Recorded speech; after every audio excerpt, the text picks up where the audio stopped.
धन्यवाद। श्री चंद्रशेखर जी।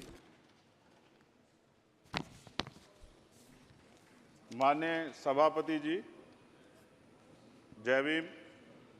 महामहिम राष्ट्रपति जी के अभिभाषण पर धन्यवाद प्रस्ताव पर बोलने को आपने मुझे अवसर दिया, इसके लिए मैं आपका आभारी हूं।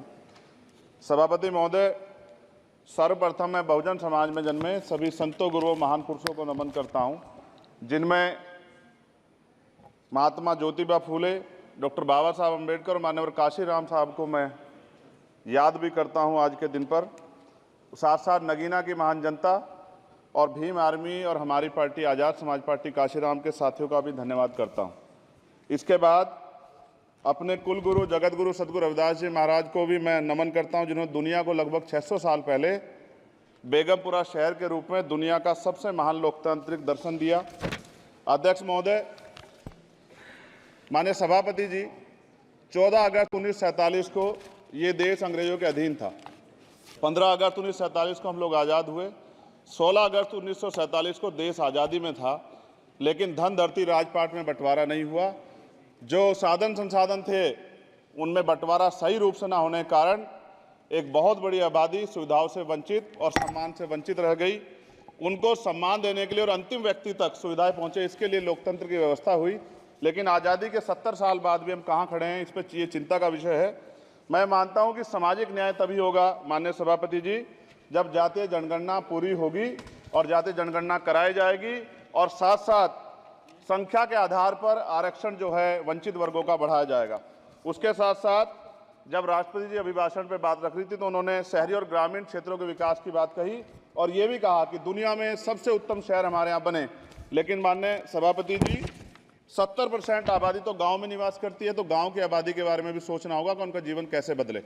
माननीय सभापति जी, उच्च शैक्षणिक संस्थानों में बहुजन समाज के जो छात्र हैं उनके साथ कास्ट एट्रोसिटी हो रही है, निरंतर उनकी हत्या हो रही है। साथ साथ जो सरकारी कर्मचारी हैं दफ्तरों में, उनके साथ भी जो SC ST OBC और मुस्लिम और अन्य धार्मिक अल्पसंख्यक उनके साथ भी माननीय सभापति जी जातिगत और धार्मिक जो है शोषण किया जा रहा है। इसलिए मेरी मांग भी है कि पुरानी पेंशन को भी अध्यक्ष जी बहाल किया जाए। जो कर्मचारी देश की सेवा में लगे हैं उनका भी सम्मान होना चाहिए। साथ साथ सभापति जी, भाजपा ने चुनावी लाभ के लिए सबका साथ सबका विकास के नारे दिए जो खोखले हैं, क्योंकि 10 साल में दलित, पिछड़े, आदिवासी, मुस्लिम और अन्य धार्मिक अल्पसंख्यक के जो अत्याचार हुए हैं वो किससे छिपे हुए नहीं हैं। ये गलत है, ये बंद होना चाहिए। सभापति महोदय जी, महामहिम राष्ट्रपति जी के अभिभाषण में निजी क्षेत्रों में SC ST OBC को रिजर्वेशन देने का कोई उल्लेख नहीं हुआ है, जो कि आज चर्चा का विषय, क्योंकि 98% प्राइवेट सेक्टर है, 2% सरकारी सेक्टर है, तो 98% प्राइवेट सेक्टर में भी हमारी हिस्सेदारी की बात होनी चाहिए। माननीय सभापति जी, आशा कार्यकर्ताओं, आंगनबाड़ी वर्करों, भोजन माताओं के वेतन वृद्धि पे भी कोई उल्लेख नहीं हुआ है, वो भी अभी नंगे, उन पर भी सोचना पड़ेगा। माननीय सभापति जी, जिस क्षेत्र से मैं चुन के आऊँ नगीना से, वो बहुत पिछड़ा क्षेत्र है। उस क्षेत्र में कोई विशेष आर्थिक पैकेज नहीं दिया गया, रोजगार की सेवाएं नहीं है, नौजवान पलायन करता है।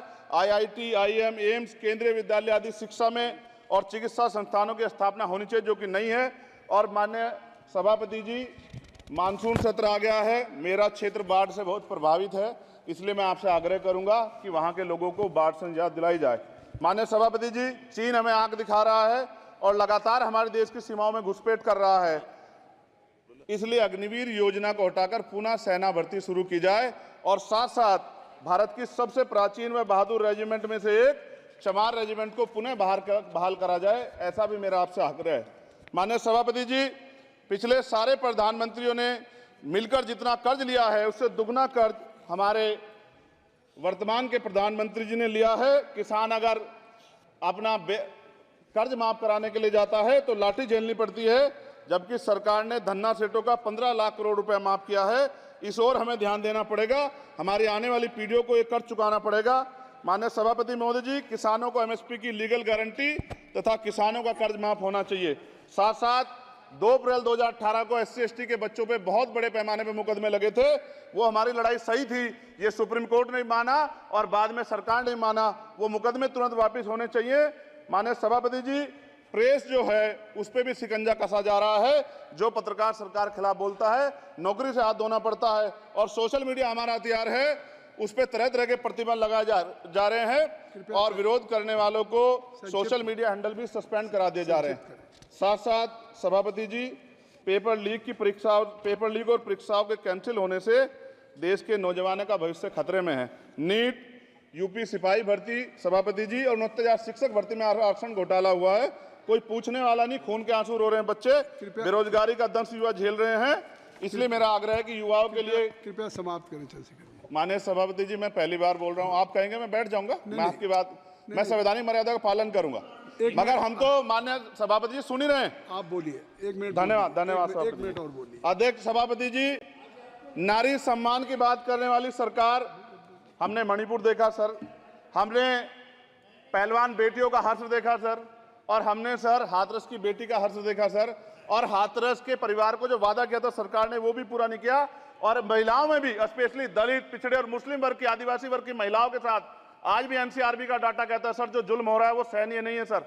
साथ साथ कोविड में तैरती, हमने कोविड में बहुत सुना सर, कोविड में तैरती लाशें भी गंगा में हमने देखी है सर, और मजदूरों का हाल भी हमने देखा है।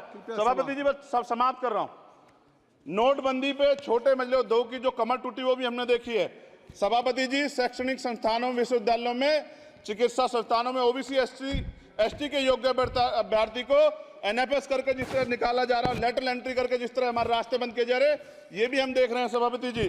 साथ साथ मेरा ये कहना है सर, ये सबका इशू है कि प्राइवेट कर्मचारी सर और सरकारी भी कई जगह पे 8 से ज्यादा घंटों से काम करते हैं और उनको जो सर उचित वेतन भी नहीं मिलता, तो न्यूनतम वेतन 20,000 रुपए तय हो और 24 घंटे की ड्यूटी। उदाहरण के तौर पे यूपी पुलिस सर बहुत पूरा काम करते हैं वो लोग, वो राज्य के विषय हैं। आप सर मैं आपके राज्य सरकार के लिए भी आपके संज्ञान में डाल रहा हूँ विषय सर, पुलिस सब जगह है सर, लेकिन सवाल ये है सर, बहुत पसीना बातें हैं, 8 घंटे की ड्यूटी और वेतन विसंगति, बॉर्डर स्कीम से उनको जो बाहर किया जाए। माननीय सभापति जी, 1 मिनट चाहिए सभापति जी। राष्ट्रपति जी ने धर्म के बारे में बात की थी, राम मंदिर से पहले हमारे गुरुघर तुगलकाबाद का फैसला आया था राष्ट्रपति जी, वो सभापति जी अभी तक दिल्ली में स्थित सदगुरु रविदास जी महाराज का गुरुघर नहीं बना। साथ साथ सभापति जी, अपनी बात को खत्म करते हुए मैं आपसे कहना चाहता हूं कि जितना देश दूसरों का है सर, इतना हमारा भी है। हम मरने के लिए पैदा नहीं हुए, जो चाहता है हमारी हत्या कर देता है। मूछें रखने पे, घोड़ी पे बैठने पे, मटकी छूने पे हमारी हत्या हो रही है। क्या बदला है सर 70 साल बाद भी? दलित, पिछड़े, मुसलमानों पे हिंसा नहीं रुक रही है सर। मेरा आपसे संरक्षण के साथ ये आग्रह है कि इन घटनाओं को रोका जाए और देश किसी की बपोती नहीं है, देश संविधान से चलता है सर और संविधान से चलेगा, संविधान छेड़खानी बर्दाश्त नहीं की जाएगी सर। धन्यवाद।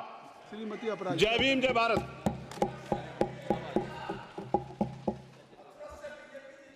आदरणीय सभापति महोदय, सर